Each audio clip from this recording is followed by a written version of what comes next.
अस्सलाम वालेकुम।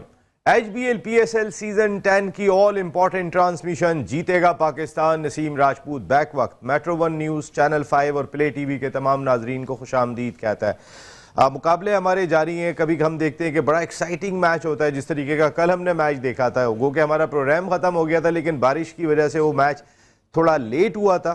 इस वजह से एक ज़बरदस्त फतह हमने देखी कराची किंग्स की लाहौर कलंदर्स के ख़िलाफ़, जो आखिरी ओवर में बिल्कुल लास्ट में जाके उन्हें हासिल हुई। और very well played Irfan Khan Niazi, ज़बरदस्त उन्होंने 5 छक्के जिस जगह पे लगाए, बड़े क्रूशल मौके पे लगाए और वो अपनी टीम को फतह से हमकनार कराने में कामयाब हुए। और उसका नतीजा ये निकला कि कराची किंग्स के ज़्यादा चांसेस हो गए हैं अब प्ले ऑफ में पहुँचने के लिए।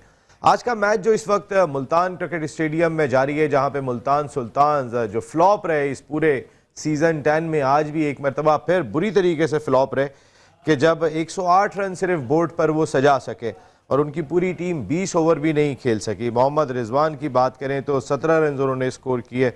23 इस टीम का हाईएस्ट स्कोर था जो शायद होप ने किया।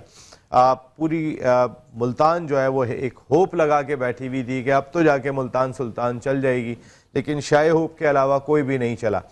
दूसरी जानिब अगर बॉलिंग डिपार्टमेंट देखें तो अली रज़ा, ये वाकई में एक ऐसा प्रोस्पेक्ट दिखाई दे रहा है कि उस बच्चे में एक स्पार्क दिखाई दे रहा है। ज़बरदस्त बॉलिंग आज उनकी थी, जिन्होंने सिर्फ 15 रन दिए अपने 4 ओवर्स में और एक आउट भी किया।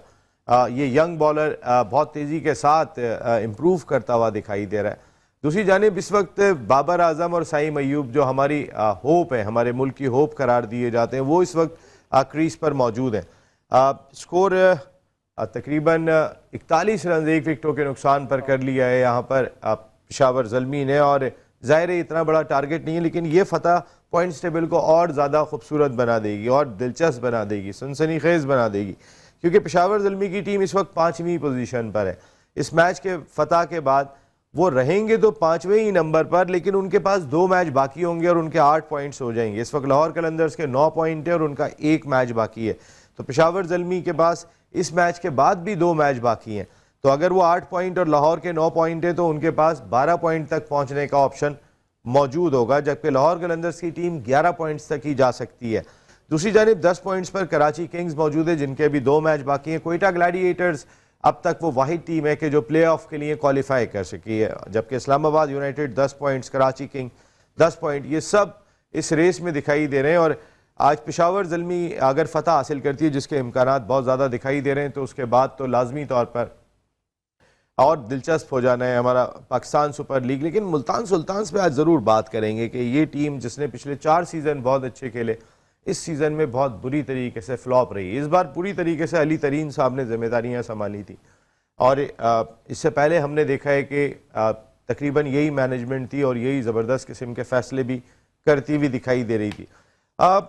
पाकिस्तान ओवरऑल अगर मैं देखूं तो फिर इंटरनेशनल क्रिकेट में हमारा जो है वो ग्राफ नीचे की जानिब ही गामज़न है। हम इस वक्त अगर मैं T20 क्रिकेट जिस फॉर्मेट का इस वक्त पाकिस्तान सुपर लीग जारी है, जो सालाना रैंकिंग जारी हुई है इंटरनेशनल क्रिकेट काउंसिल की जानिब से, हम वर्स्ट एवर 8वें नंबर पर हैं, जो हमारी अब तक की रैंकिंग है। और अगर मैं देखता हूँ जिन 2 टीमों से सिर्फ हम ऊपर हैं, उनमें बांग्लादेश और अफगानिस्तान है। और इनमें अगर मैं फ़र्क देखूँ पॉइंट्स का, तो एक में 3 पॉइंट का फ़र्क रह गया है और एक में सिर्फ 5 पॉइंट का फ़र्क रह गया है। तो 1 या 2 शिकस्तें हमें 10वें नंबर पर भी धकेल देंगी। तो एक वो टीम जो 4 साल पहले नंबर 1 टीम थी, 5 साल पहले ऑन अ ट्रॉट 11 सीरीज़ जीता करती थी, T20 की चैम्पियन टीम मानी जाती थी, आज उसका क्या हशर किया है, क्या हशर नशर किया है, वो आप सबके सामने। अगर मैं टेस्ट क्रिकेट की रैंकिंग की बात कर लेता हूँ तो उसमें भी हम श्रीलंका से भी पीछे दिखाई देते हैं। हमारी रैंकिंग उनसे भी कम है। हम 7वें नंबर पर इस वक्त टेस्ट के अंदर बैठे हुए। Australia, England, South Africa, India, New Zealand, Sri Lanka, than Pakistan. अगर मैं ODI की रैंकिंग की बात कर लेता हूँ, क्योंकि हर जगह पे हम देखें कहीं तो हम जो है वो ऊपर दिखाई दे रहे हो, यहाँ भी हम 5वें नंबर पर है, श्रीलंका 4थे नंबर पर है, इंडिया पहले नंबर पर है। तो ये सारी चीज़ें जो है वो हमारे अरबाब इख्तियार को देखना चाहिए। आज ये खबर आई है कि पाकिस्तान में जो 3 बड़ी अकेडमीज़ हैं, लाहौर, कराची और मुल्तान में, उनको प्रोफेशनल अंदाज से फ़ाल किया जाएगा। तो उससे पहले क्या ये प्रोफेशनल अंदाज से यहाँ पे काम नहीं हो रहा था? जो लोग यहाँ पे काम कर रहे थे वो क्या काम कर रहे थे? फिर मकसद है कि कोई तो एक चीज़ समझने वाली हो, कोई भी आप खबर ऐसी सामने आ जाती है, लेकिन आप समझ ज़रूर उस खबर के अंदर होनी चाहिए ताकि उसके ऊपर बात करें। भाई आप नई क्या चीज़ लेके आ रहे हैं, क्या कोई बाहर से स्टाफ लेके आ रहे हैं, वो चलाएंगे प्रॉपर तौर पे। फिटनेस ट्रेनर कोई बाहर से आ रहा है, कोई जिम ट्रेनर बाहर से आ रहा है, कोई नई चीज़ आप करने के लिए जा रहे हैं। आपके पास ऑलरेडी जितने लोग आपके क्रिकेट बोर्ड में काम कर रहे हैं उनको ही आप ले आके प्रॉपर तौर पे ज़रा थोड़ा सा धूप में रगड़ा खिलाएं। धूप में रगड़ा खिलाएं। मैं बहुत इंपॉर्टेंट बात कह रहा हूं क्योंकि धूप के अंदर खड़े होकर काम करने वाले बहुत कम मिलते हैं। ठंडे कमरों में बैठ के फैसले करने वाले बहुत सारे नज़र आ जाते हैं। तो जो धूप में काम करने वाले हो ना, ज़रा उनको भी ले जाके वहाँ पे खड़ा करें। पाकिस्तान क्रिकेट बोर्ड में ऐसे बहुत सारे लोग हैं, वहाब रियाज हैं, जाके खड़े हो धूप के अंदर, जाके खुद भी हंट करें ना जाके। आकिब जावेद हैं, अगर नेशनल टीम के कोच नहीं रहते हैं तो जाके हंट करें, ना कि आप एक एनसीए में बैठ के जो है वो अंदर की पॉलिटिक्स और पाकिस्तान क्रिकेट बोर्ड की पॉलिटिक्स का हिस्सा ही बने रहे। मेरे ख्याल है निकल के आपको काम करने की ज़रूरत दिखाई देती है। हसन अली ने बहुत ही अच्छा कमबैक किया और उनका अच्छा एक तगड़ा बयान भी सामने आया है कि मैं कमबैक करना चाहता हूँ पाकिस्तान क्रिकेट टीम में और मुसलसल खेलना भी चाहता हूँ। IPL की जहाँ तक हम बात करें तो फिर वो मुसलसल तनकीद का निशाना बन रही है, मुसलसल तनाज़ात का निशाना बन रही है। कभी मैच फिक्सिंग के इल्ज़ामात खुद ही उनके वहाँ के एसोसिएशन के ऑफिशियल लगा रहे होते हैं मैचों पे, कभी उनके खिलाड़ियों के कोई लात मार दिया, किसी ने हाथ मार दी, कुछ इस तरीके की खबरें आ रही होती हैं। तो ये तमाम चीज़ें अपनी जगह पर, लेकिन इंग्लैंड के साबिक कप्तान माइकल एथरटन ने अपने क्रिकेट बोर्ड को आड़े हाथों लिया है। एक प्लेयर हैं जैकब बैथल, जिनका शामिल किया गया था, जिन्हें 22 मई से जो इंग्लैंड में टेस्ट मैच खेला जाएगा जिम्बाब्वे के खिलाफ, वहाँ से कॉल आई, इंग्लैंड क्रिकेट बोर्ड ने रिलीज़ कर दिया, जिसमें माइकल एथरटन ने कहा कि आप अपने कवानीन की खिलाफ वर्जी कर रहे हैं, आप कोई और काम नहीं कर रहे। आपने जो कवानीन बनाई थी और आप एक IPL की वजह से जो है वो अपने कानून तोड़ रहे हैं, जिसका नुकसान जो है वो इंग्लैंड क्रिकेट बोर्ड को उठाना पड़ेगा। तो अब फॉरेन क्रिकेटर्स भी जो है ना वो IPL और जो पूरी ट्रैफिक ब्लॉक हो जाती है इंटरनेशनल क्रिकेट की 2.5 महीने के लिए, अब उसके खिलाफ आहिस्ता आहिस्ता बोलते हुए भी ज़रूर दिखाई दे रहे हैं। मैं बात करूँगा इन सारे इशूज़ पर। हमारे साथ गुफ्तगू के लिए मौजूद हैं ये फैमिली, बहुत बड़ा नाम, इस फैमिली में जो क्रिकेटर अल्लाह ताला उनकी सेहत दराज करे, इंग्लैंड चले गए वो, लेकिन इन्होंने भी टॉप क्लास क्रिकेट खेली है। ये भी नॉक करते करते रह गए पाकिस्तान क्रिकेट टीम के दरवाजे पे। साइड मैचेस खेले पाकिस्तान की जानिब से, नेशनल एयरलाइन को कई साल कराची को रिप्रेजेंट किया, लीड भी किया, कोच भी रहे, कप्तानी भी की, सारी जिम्मेदारियां इन्होंने अंजाम दी। सगीर अब्बास भाई हमारे farmer first class cricketer, Zaheer Abbas भाई, द ग्रेट ज़हीर अब्बास भाई के छोटे भाई भी हैं। सगीर भाई थैंक यू वेरी मच करते हैं, थैंक यू जी, आप यहाँ पे तशरीफ़ लाए, आपको बुलाने का। यहाँ मेरे बराबर में तशरीफ़ रखते हैं पाकिस्तान के फॉर्मर फर्स्ट क्लास क्रिकेटर। इन्होंने भी टॉप क्लास क्रिकेट खेली, इन्होंने भी 58 मैचों में 260 आउट कर दिए फर्स्ट क्लास क्रिकेट में। एनालिस्ट भी हमारे ज़बरदस्त आतिफ मकबूल, आपका बहुत बहुत शुक्रिया। अमेरिका से हमें ज्वाइन कर रहे हैं फॉर्मर फर्स्ट क्लास क्रिकेटर, हमारे ज़बरदस्त किस्म के एनालिस्ट भी हैं, गट्सी बैटर अपने दौर के, साजिद खान भाई, आपका बहुत बहुत शुक्रिया। बीमारी में भी साजिद भाई ने हमें ज्वाइन किया है, जबकि स्टूडियो में हमारे साथ मौजूद होंगे हमारे बहुत ही अच्छे दोस्त हैं। क्रिकेट में बहुत शौक़, लगाव, समझ इनका बड़ा गहरा होता है और इसी वजह से जो इनके हल्के हैं वो इन्हें सर कह के पुकारते हैं। सर मोहम्मद हुसैन मेमन भाई, थैंक यू हुसैन भाई, आज आपने ज्वाइन किया, बहुत बहुत शुक्रिया। Thank you sir. सगीर भाई, सबसे पहले तो मैं बात करता हूँ, मुल्तान सुल्तान्स की बात करते हैं। ये मुल्तान सुल्तान्स जो है वो इस साल बिल्कुल ऑफ कलर दिखाई दिए। जी बिल्कुल, शुरू तो उन्होंने अच्छा किया था, लग रहा था कि इस बार भी बहुत अच्छा खेलेंगे, लेकिन जब से इनका चेंज हुआ, मेरे ख्याल में वेन्यू चेंज हुआ, उसके बाद से बड़े ढीले नजर आए। हालांकि टीम वही, सब कुछ वही, बल्कि आपके तो इनके पास प्लेयर भी थोड़े फॉरेनर अच्छे थे। या तो टीम सिलेक्शन कहेंगे, उसमें कोई 19-20 हो रहा था, लेकिन समझ में नहीं आया कि इतने ये नीचे क्यों रहे, जो कि मेरे ख्याल में one of the top team में से एक होनी चाहिए थी, जो कि अब सबसे नीचे। अब तो खैर मोरल इनका इतना लो हो गया, अब तो बाहर हो गया, तो अब तो कोई फायदा नहीं है, क्योंकि नए प्लेयरों को भी अब चांस दे रहे हैं। मुझे लगता है या तो थोड़ा सा डिमोरलाइज हो गए थे पहले ही, ये क्यों हुए ये नहीं समझ में आता। लेकिन ऐसी टीम को, और रिजवान जैसे आपके प्लेयर जो मतलब यकीनन पाकिस्तान को रिप्रेजेंट करते हैं, या तो उनकी हो कोई प्रेशर हो उन पे, इस वजह से टीम रह गई। उन्होंने जो रन्स किए हैं वो टॉप पर भी दिखाई दे रहे हैं, लेकिन उनके रन्स टीम के काम तो किसी जगह पर भी नहीं है। लेकिन जब तक आप मॉडर्न डे क्रिकेट नहीं खेलेंगे तो कोई फायदा नहीं है। अगर वही आपने 45-50 रन करने हैं सर्कल में, तो अब वो क्रिकेट रह नहीं गई। ये 6 ओवर की क्रिकेट रह गई है। बेशक उसमें आपके 3 आउट भी जाते हैं और आपका 80 रन होते हैं, वहां से आपका स्कोर फिर भी, क्योंकि देखें पूरे बहुत कम आउट होते हैं। हमारी क्रिकेट में ज्यादातर पूरे आउट हो रहे हैं, वरना T20 में 7-8 आउट होते हैं, 6-7 आउट होते हैं। रन ज्यादा होने चाहिए, ना कि आप विकेटें बचाएं। 1-2 चले, एक या तो ये हो कि कोई एक कहे भाई मैं पूरा खेलूंगा उसके इर्द गिर्द, लेकिन वो भी जो पूरा खेलेगा उसको भी क्रिकेट प्रॉपर खेलनी चाहिए। ये ना कि वो एवरेज कम से कम 50-55 का तो करे ना आप, लेकिन आपका जो स्ट्राइक रेट है वो ऊपर ही नहीं होता। कब तक ऐसा चलता रहेगा? और अब क्रिकेट बहुत एडवांस हो गई है। अब हमारी क्रिकेट वो नहीं रही जो कि हम अपने ज़माने में खेलते थे। अभी तक वही क्रिकेट चल रही है, बल्कि हमारी कैलकुलेशन फिर भी इनसे अच्छी होती थी कि हमने मैच कैसे जितवाना है, हम कैलकुलेट करके खेलते थे। जी अगर 10 रन का है, एक चौका मारेंगे और बाकी सिंगल्स पे डिपेंड करेंगे। आखिरी 4-5 ओवरों में यकीनन कोशिश करेंगे 1-2 बड़ा ओवर आ जाए तो हमारा रन रेट बराबर हो जाए, हम मैच जीत दें। लेकिन अब कोई कैलकुलेशन नजर नहीं आती। सब अपने लगते हैं सभी ब्रेडमैन है एक से एक, कोई मतलब के दूसरों को नहीं। कोच और वो भी ब्रेडमैन ही समझ रहे होते हैं अंदर बैठ के। नहीं, बाहर वाले ब्रेड एंड बटर अब इस तरह का मैंने चल तो रहा होता है। उनके अली साहब को देखा है, वो तो ऐसे बैठे होते हैं कि उनसे बड़ा प्लेयर और उनसे बड़ा कोई ऑनर टीम का नहीं है, और भी ऑनर्स हैं। अच्छा, ये अली तरीन साहब की जो आपने बात की, अली खान तरीन साहब बहुत एक्टिव दिखाई दिए, सोशल मीडिया पे उनकी वीडियोस बहुत आ रही थी। इनसे पहले आलमगीर तरीन साहब थे जो टीम को लेके चलते थे। उस वक्त अली तरीन साहब दिखाई नहीं देते थे टीम के साथ। आलमगीर तरीन साहब, अल्लाह उनके दर्जात बुलंद फरमाए, वो एक नहीं रहे थे कमरे में ही तो, लेकिन जब तक वो थे ये टीम टॉप की टीम थी, ये फाइनल खेल रही थी, ये जीत रही थी। अली तरीन मेरे ख्याल वो थोड़े यंग है अभी, शायद अभी मुझे लगता है थोड़ा बचपना है, वो इंटरफेयर करते होंगे कैप्टन के मामले में। जब आपने एक कोच को हायर किया हुआ है, इतने बड़े पैसे दे रहे हैं, आपने इतनी जबरदस्त टीम कोचेस की और बाहर से भी कोचेस मंगवाए में, जो कि हमारे मुल्क में मेरे ख्याल में जरूरत नहीं थी इतने बाहर से कोचेस को बुलवाने की। अब लड़कियां हैं, अच्छा यकीनन कोच करके आती हैं, खेली भी हैं, लेकिन एक माइंड सेट नहीं होता कि ये तो क्या लड़की क्या हमें समझाएगी। यकीनन मैं भी होऊंगा तो मतलब हमारी नेचर ऐसी है, हमारे जो हम पाकिस्तानी, हमें यकीन नहीं आता कि हमें कोई इस तरह अच्छा कर सकता है।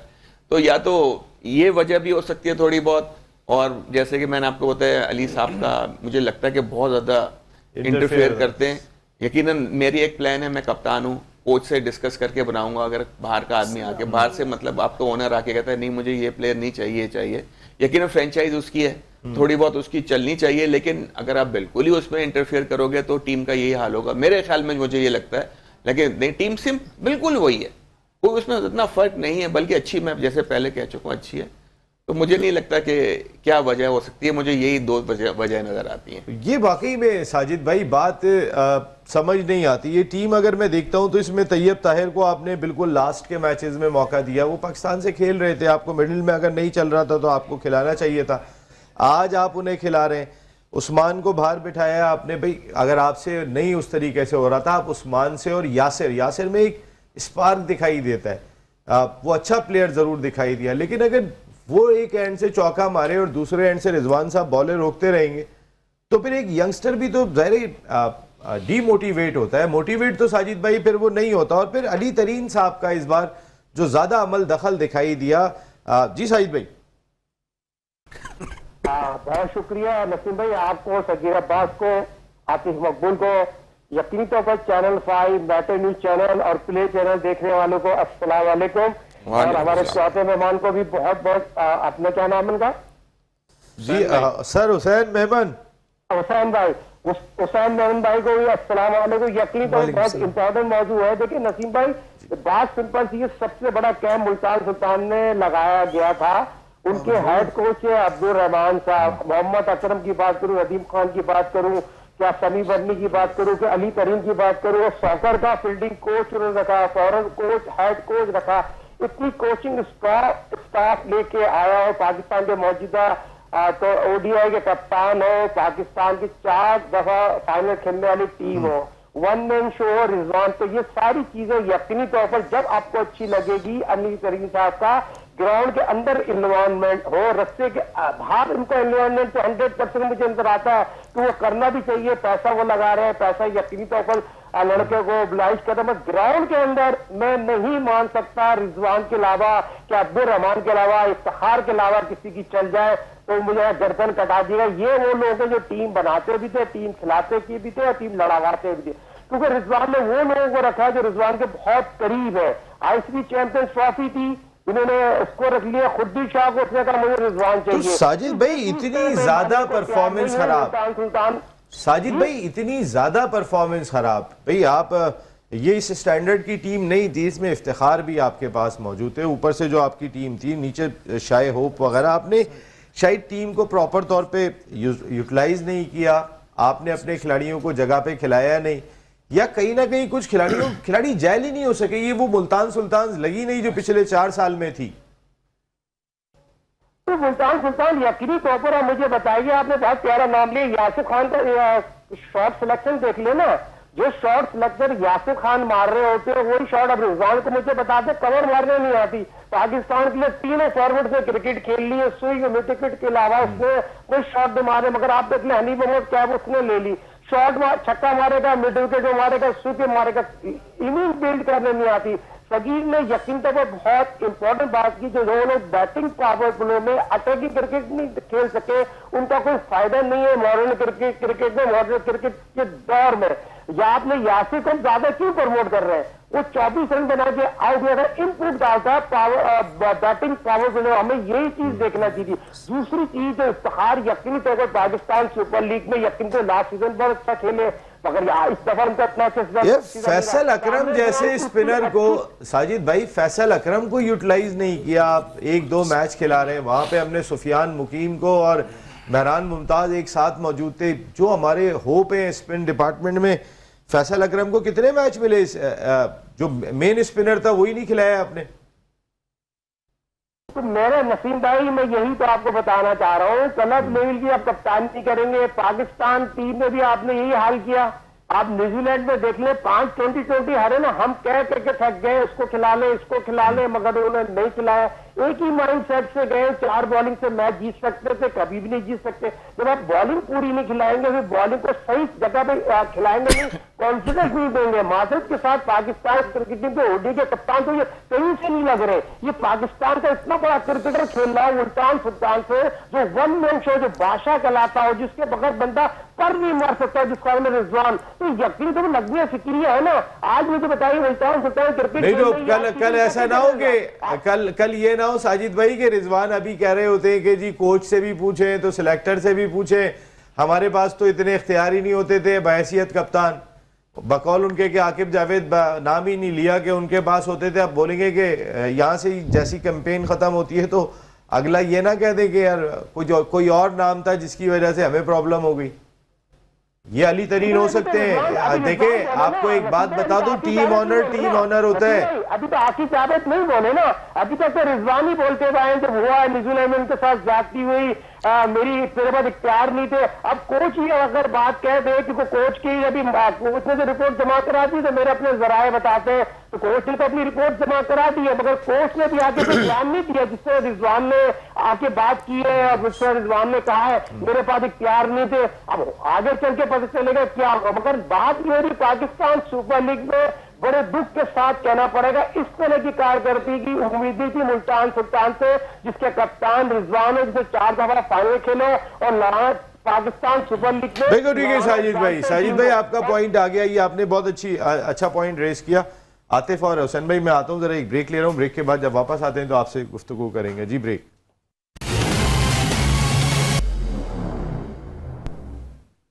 HBL PSL सीजन 10 की ऑल इंपॉर्टेंट ट्रांसमिशन जीतेगा पाकिस्तान, एक मरतबा फिर आपको खुशामदीद कहते हैं। Peshawar Zalmi versus Multan Sultan, Multan cricket stadium में मुकाबला जारी है।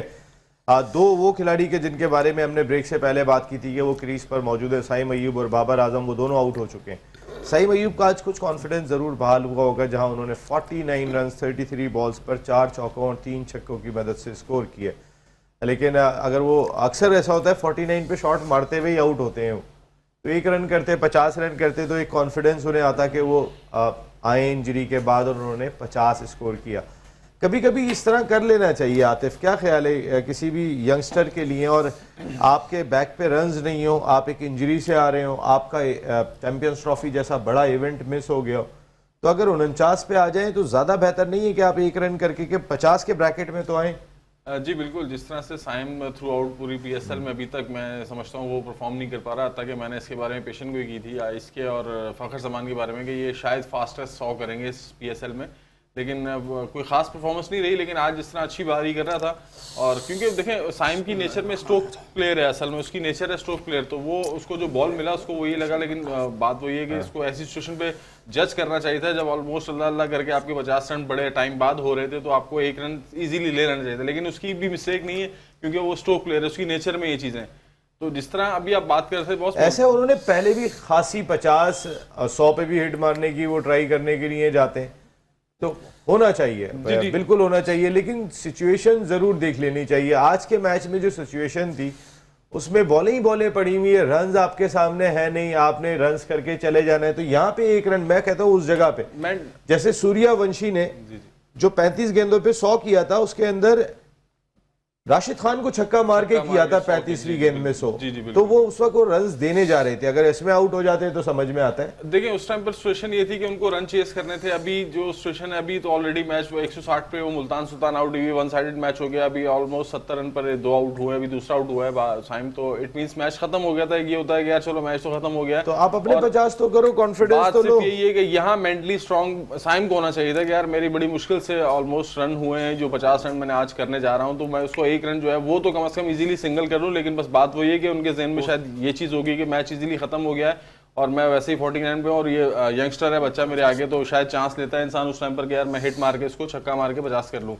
तो देखें अभी जैसे बात हो रही थी मुल्तान सुल्तान के हवाले से, तो मुल्तान सुल्तान का जो ये हाल अभी इस पूरे पीएसएल में रहा है, मैं इसमें सिर्फ एक बंदे को थोड़ा सा वो कहूँगा कि देखें यहाँ पर कोचिंग स्टाफ, अली तरीन या जो भी उस मैनेजमेंट का हिस्सा होगा, वो कोई भी नहीं ये चाहेगा कि हमारी टीम इस तरह से खेले या इस तरह से परफॉर्म करे। बात सारी होती है कि जब आपने ये प्रोडक्ट तैयार कर लिया है, उसके बाद जब ग्राउंड में टीम जाती है तो सारी चीज़ें कप्तान के हाथ में होती हैं। कप्तान का काम होता है परफॉर्म कराना। कप्तान खुद तो अभी माशाल्लाह जो है टॉप स्कोरिंग में है, लेकिन उनकी टीम जो है वो कहीं नज़र नहीं आ रही।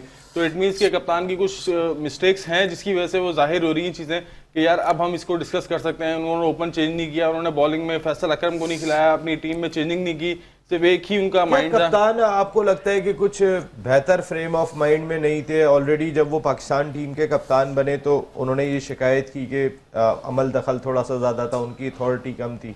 अब जब उन्हें अथॉरिटी मिली उसके असरात भी कुछ थे जो और वो इस यहाँ पर असरअंदाज हुए, क्योंकि इससे पहले जब वो कप्तान नहीं थे तो अच्छा लीड कर रहे थे मुल्तान सुल्तान को। जी बिल्कुल, देखें नसीम भाई, किसी भी कप्तान के लिए मैं नहीं समझता हूँ कि जब टीम आप बना रहे हैं तो उसमें आपका इन्फ्लुएंस नहीं होगा, लाजमी से होना चाहिए और होगा, क्योंकि जब आपको टीम अंदर खिलानी है आपको पता है अंदर बैठे हुए बनाइए, इन सब ने बैठ के जी बिल्कुल, तो उसी हिसाब से यानी कि अगर इन्फ्लुएंस है तो वो टीम अंदर उसी तरह से परफॉर्म करेगी। अगर आप इतना नहीं आप उसको टाइम दे पा रहे हैं कप्तानी को, या अपना आपको एक शो ऑफ ही हो गया कि जितने हमारे टॉप के कप्तान थे या जो बनना चाह रहे हैं जिनकी सोच है हम कप्तान हो, तो वो सबकी कप्तानियां नजर आ रही हैं कि कौन किस जगह स्टैंड कर रहा है, किसकी टीम कहां पर स्टैंड कर रही है।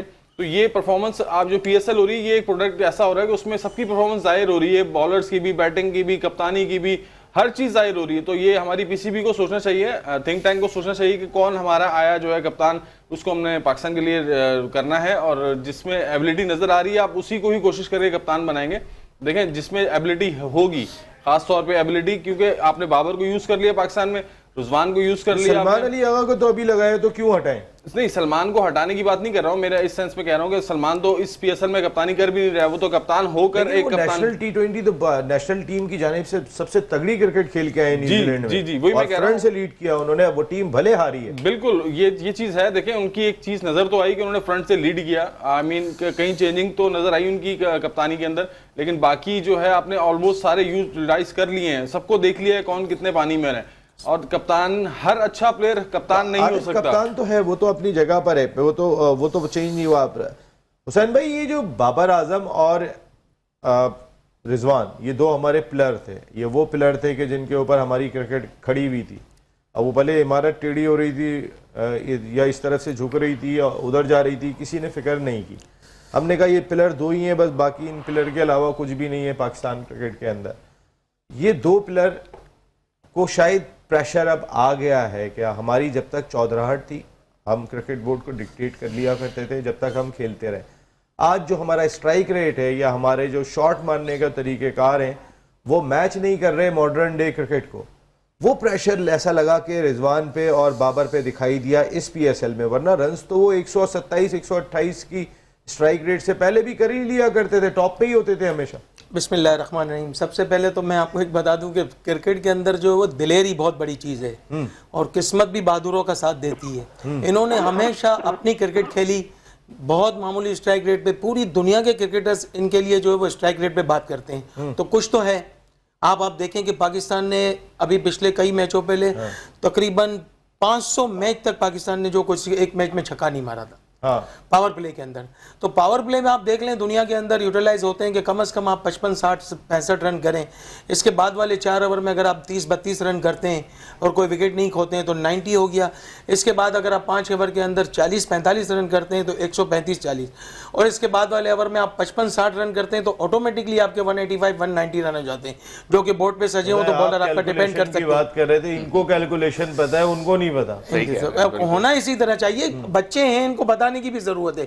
अब साइम अयूब तीनों फॉर्मेट में क्रिकेट खेल रहा है, अब इसको ये नहीं पता है कि यहाँ 50 करना चाहिए मुझे, इसका कितना मोरल बुलंद होता। जैसे ही बाबर आजम आउट हुआ, अगर आप पहले बैटिंग कर रहे होते और आपके पास अगर 12 ओवर भी होते आपके पास, तो भी आप अगर मारने गए थे, समझ में आता है आप टारगेट दे रहे हैं। यहाँ तो सेंसलेस अप्रोच है। ये 50s और सेंचुरीज जो है वो बड़ी कैरियर के अंदर मायने रखती हैं। एक रन बहुत बड़ा अहम होता है, उनको बिल्कुल करना चाहिए, मैनेजमेंट को भी बताना चाहिए। जी प्लीज। ये है कि नॉट आउट वापस आने का से बहुत कॉन्फिडेंस आता है बैट्समैन को। अब ये 49 पे आउट हो गया, इसके ज़हन में मैं आउट हूँ। अगर ये फर्ज करे पूरा मैच जितवा देता तो कॉन्फिडेंस ही दूसरा होता है। एज ए बैट्समैन मैं नॉट आउट आया, कोई भी नॉट आउट आए, वो आता है तो कहता है मैं नॉट आउट हूँ, वहीं से स्टार्ट करूंगा जहां से मैं गया हूँ। ये होता है अप्रोच। अभी गया, बहुत अच्छा नहीं खेला आज, 2-3 छक्के लगे, मैंने देखा अभी 1-2 बॉलें उसकी। तो अगर वही नॉट आउट आता तो वही जो मिस हिटें हुई हैं वो सब कुछ खत्म हो जाती, वो नया स्टार्ट करता मैच। ये फर्क है नॉट आउट आने का। भाई इस डगआउट के अंदर जो है वो इंजमामुल हक भी बैठे हुए हैं, इस डगआउट के अंदर जो है वो मुश्ताक अहमद भी बैठे हुए हैं। कोई हल्का डगआउट तो नहीं है पेशावर ज़ल्मी का। तो वहां पर ये कम से कम, और खुद साइम को भी एहसास नहीं है इस चीज का कि अब बिल्कुल ही ओवर कॉन्फिडेंट। दोनों बातें ही करते रहते हैं पुराने, तुमने कैसे खाया तो मैंने कैसे खाया। यही लगता है, मैं जब भी देखा एक दूसरे की ताड़ी पकड़ के बातें हो रही होती हैं, उसके अलावा मैंने तो नहीं देखा। साजिद भाई कुछ भी आपके दोस्त हैं क्या? ये सही कह रहे हैं सगीर भाई? हाँ सगीर भाई बिल्कुल सही कह रहे हैं। देखिए नसीम भाई, आपका सवाल बहुत लॉजिक है। साहिम अयूब को हसनैन की गेंद पे कैच छूट गए स्लिप में, तो साहिम अयूब को अल्लाह ने मौका दिया, साहिम अयूब को मैच फिनिश करके नॉट आउट जाना चाहिए था और कॉन्फिडेंस बिल्ड होता। उनकी बॉल कौन से बैट पे लग रही है, मैच में चांद क्या था, इस मैच की क्वालिटी क्या थी। अगर से 50-70 रन बना के नॉट आउट जाता तो इसको कॉन्फिडेंस आता है, इसका कॉन्फिडेंस बिल्ड है। जो इनिंग इसने खेली है वो ऑस्ट्रेलिया इनिंग तो नहीं खेली ना, मगर क्योंकि इस मैच में जान, इस मैच का कोई रिकॉर्ड ही नहीं कहेंगे, इस मैच में कहने से दिन गुजारने वाली बात थी, क्योंकि मुल्तान सुल्तान ने कोई ऐसी चाह में नहीं डाला था। ये 10 विकेटों से मैच जीतने वाला मैच था। बॉल आपके बैट पे आ रही है, छक्का स्लिप मार रहे हैं, कैच आपका छूट रहा है, फिर आप नॉट आउट नहीं जा रहे हो। 49 पे एक दफा थोड़ी आउट हुआ, तो कितनी दफा मैं अगर शारजा की बात करूं कि कब सीखोगे भाई, हमने तो अपने आप को, मुझे सगीर अब्बास का अफसोस होता है, हमने इसको पीआई अकेडमी में कोच किया 13 से 16 साल तक। सगीर अब्बास को मलेशिया के गए, कप्तान बनाया, कॉन्फिडेंस दिया, हमने इसको तमाम चीजें सिखाई, बॉलिंग करना, मैच पे खड़ा करना। साजिद भाई जरा ये जो आप दो वो आदमी है, जरा मैं थोड़ा साइम अयूब की के बारे में बात करूंगा। साइम अयूब को कहते हैं हमारे मुल्क का बहुत बड़ा पोटेंशियल है। साइम अयूब को सेट होने में बहुत टाइम लगा पाकिस्तान टीम में, फिर साइम अयूब अनफिट हुआ, अनफिट होने के बाद भी साइम अयूब को सेट होने में टाइम लग रहा है। ये दोनों कोच है साइम अयूब के, सगीर अब्बास भाई भी और उनके साथ साजिद खान भाई भी, के जो बचपन सारा इनके सामने गुजरा है।